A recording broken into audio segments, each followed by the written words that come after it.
Here's the iPhone XS Max, which I've had for about 3 years now. It might be hard to notice its weaknesses if you don't know what you're looking for, but there's more than enough reason for it to warrant an upgrade. In all honesty, the phone is still great if you don't plan on using it heavily for personal or professional work. Now here's the iPhone 13 Pro Max, which is one of the new 2021 iPhone models. I've had it for a week now, and during that time frame, I've put it to the test. The main upgrades announced during the Apple event include the bigger and better battery life, the silky smooth 120Hz OLED display, and the upgraded 12 megapixel Pro camera, which I've been loving so far. There's also the addition of the new cinematic video mode, which I admit is fun to play with and shoot cool videos with, as well as the addition of 5G access for faster internet. I haven't been able to test that one out yet, but hopefully I can soon enough. My phone usually plays a huge role in my everyday activities, and because of that, I need a capable device that works seamlessly with my current workflow. What's going on, guys? It's Midas here, and today I'll be giving my 1 week review of the iPhone 13 Pro Max with respect to upgrading from the iPhone XS Max. I got the iPhone 13 Pro Max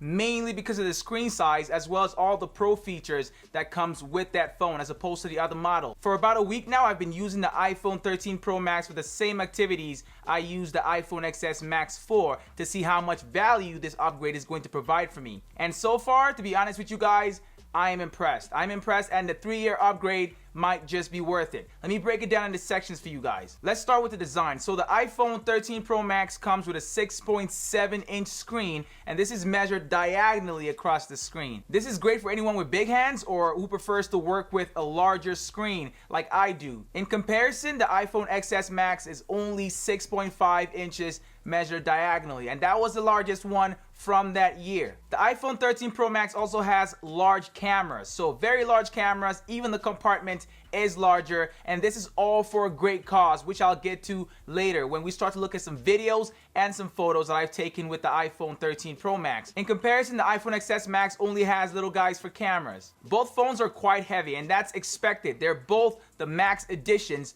of the iPhone. The 13 Pro Max comes in at 238 grams, while the iPhone XS Max comes in at 208 grams, and that makes the iPhone 13 Pro Max 30 grams more than the iPhone XS Max. For me, I prefer phones with large screens. The reason for the weight of the iPhone 13 Pro Max is because of a massive upgrade in the size and the capacity of the battery. And for me, that's much needed based on how much I use the phone daily. The edges on the iPhone 13 Pro Max are sharp and straight in comparison to the curved and round edges of the XS Max. Personally, I prefer the new squared up design better. The phone feels better to hold and the buttons easier to push on. Speaking of buttons, they're on the same places on both versions of the iPhone, except the SIM card slot on both phones are on the opposite sides. The 13 Pro Max still uses a lightning port to charge, which is quite sad at this point. I wish I could charge my phone with the same USB-C cable that I used to charge my MacBook with. The notch is skinnier on the new iPhone as opposed to the XS with its wide notch.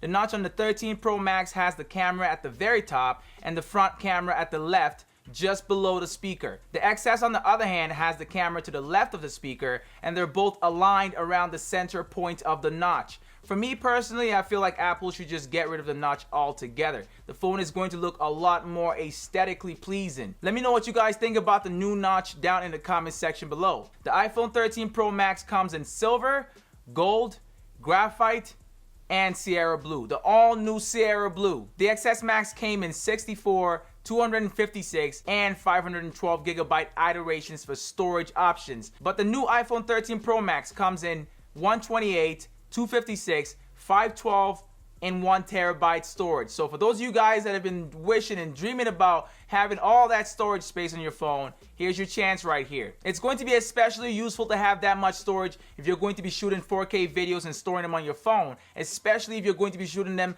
in ProRes format. Right here, I've got the 128 gigabyte version of the iPhone 13 Pro Max, and I got it because I don't really store too much on my phone. I store them all in the cloud, which is to me safer and more accessible across all my different devices. You can't shoot 4K ProRes videos with the 128 gigabyte iteration of the Pro Max model, which to me sounds stupid. The 256, 512, and the 1TB models all have this function enabled. So 4K ProRes at 30 frames per second. This 128GB version will only let you shoot ProRes videos at 1080p at 30 frames per second. Most of the problems I experienced with the XS Max were related to speed and performance, and that's directly related to the onboard chip, the A12 Bionic. To be honest, there's nothing wrong with this chip if you're an average iPhone user. I use my phone from dawn until dusk every day for a variety of things like organizing my day, typing and responding to personal and work emails, recording short video content for my social platforms,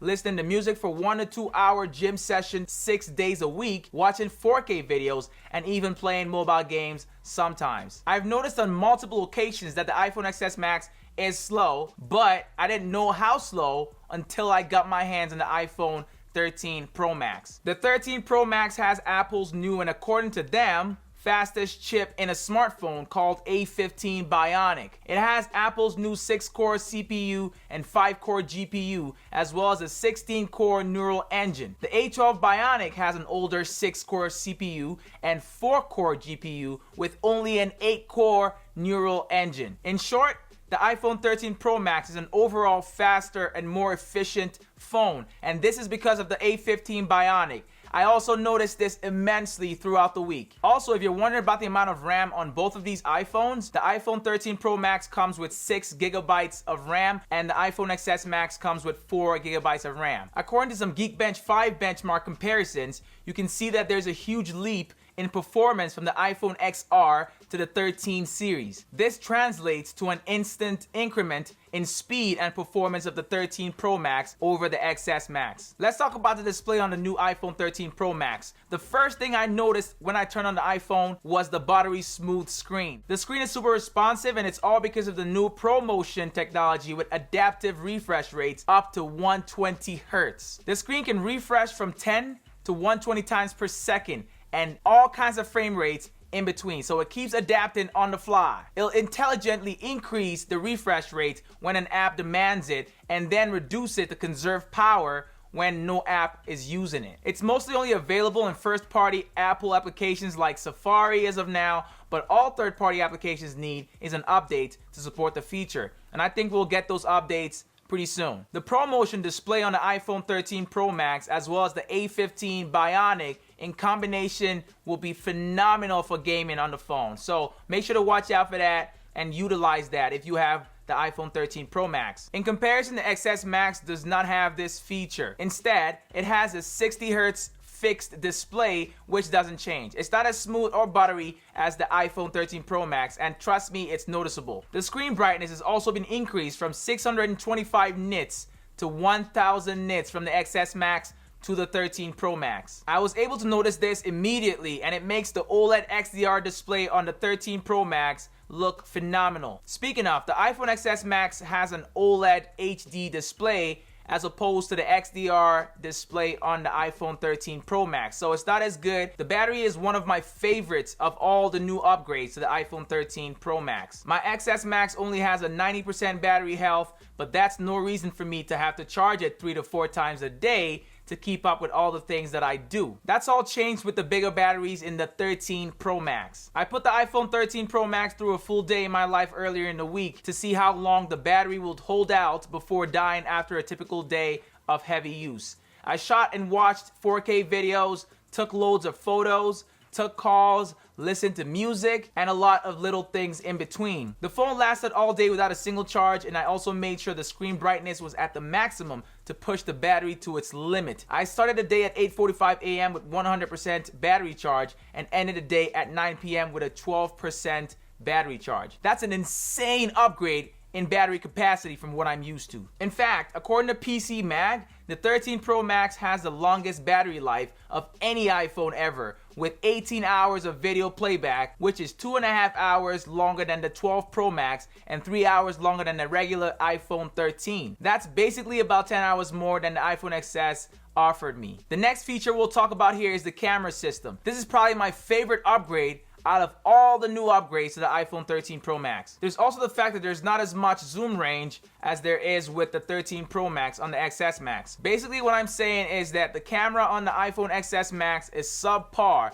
in comparison to the camera on the iPhone 13 Pro Max. The new 12 megapixel Pro camera on the iPhone 13 Pro Max comes with ultra-wide, wide, and telephoto lenses. And the system provides up to 6 times optical zoom range, which is great for a lot of things, including taking close-up shots with great detail. I'm talking sharp images. The XS Max has only a 2 times optical zoom in and no zoom out feature. The cameras on the 13 Pro Max also have wide apertures, making them very good for low light shooting. So if you plan on taking photos, videos at nighttime, then you might actually enjoy doing it with the iPhone 13 Pro Max. I find that the image quality is a lot better than what I'm used to on the XS Max. There's even a night mode feature which uses a completely open shutter to let in more light when taking photos at night. With this, you have to make sure that you're steady or the shots might not come out looking as sharp as you want. Another new and fun mode to try out on the iPhone 13 Pro Max is the cinematic video mode. This mode brings the famous shallow depth of field from portrait picture mode into video mode. Like, I'm not saying I'll be using this feature a lot for my main video work, but to be honest, if I had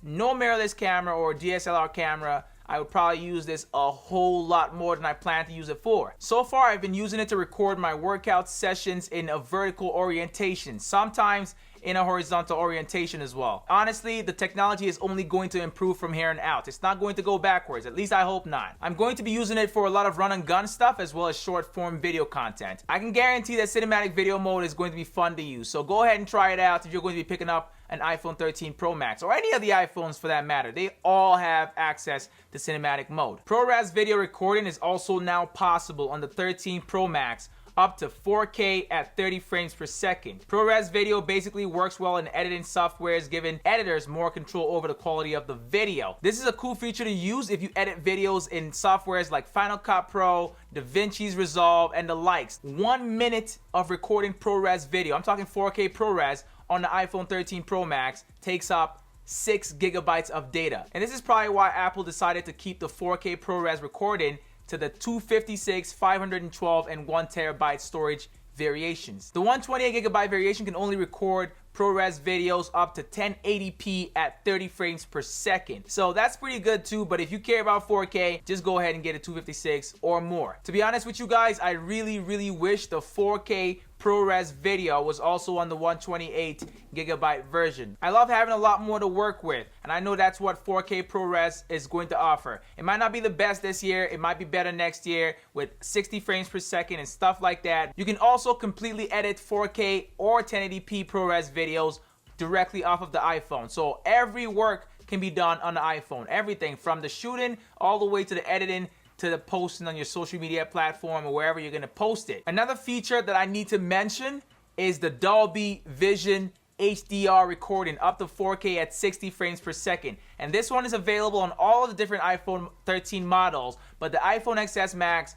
does not have this feature. HDR videos are usually brighter and more vibrant than their regular standard counterpart. The new photographic styles is a set of presets that allow you to personalize the look of the photos you take with the 13 Pro Max. This feature allows you to choose between 5 different presets with different values for tone and warmth. You can switch between any of them as well as edit the tone and warmth values at any point in time. I mess around with this every now and then, but I'm generally always using the standard preset. I wouldn't expect the XS Max to have better photo quality than the iPhone 13 Pro Max, or we're basically going backwards at that point. If you like macro or close-up photography, then your iPhone is now a handy tool for that purpose. The front camera is also great for those of you guys that love taking selfies. It inherits the same true depth functionality as the rear-facing camera. Okay, so overall, my review on this phone after using it for about a week is that it's definitely going to replace my iPhone XS Max. I'm not gonna lie to you guys right now. I love the phone. I love the feel. The design is really phenomenal in my opinion in comparison to the iPhone XS Max. If you have an iPhone 12 Pro Max, you might not notice much more of a difference. This video is based on a 3-year upgrade, so iPhone XS Max to the iPhone 13 Pro Max. So if you have an iPhone XS Max or an iPhone XR, any of the iPhone X's, trust me, an upgrade to the iPhone 13 is well worth it. There's been huge improvements since the iPhone XS all the way to the iPhone 13. The camera as well as the battery capacity upgrades are the main reason why I'm going to upgrade my XS Max to the 13 Pro Max. But that's all I've got for you guys in this one. Let me know down in the comment section which one of these new upgrades to the iPhone 13 Pro Max that you guys find useful or that you enjoy. I will see you guys in my next video. It's Midas, and I'm out of here, y'all.